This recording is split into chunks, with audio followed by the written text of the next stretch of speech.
And treating time in the kitchen as a spiritual act, as an act of meditation, of gratitude,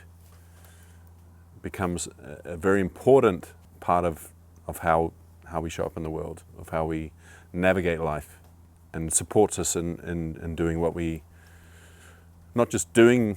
things in the world, but how we occur and show up in the world in our being. And the nourishment that comes at connecting with something beyond ourselves, connecting deeply with ourselves, but connecting with other people,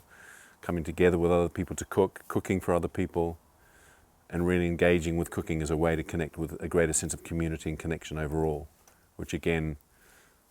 is really, it's is at the heart of what it means to be a human being, and what is at the heart of feeling connected and aligned with life,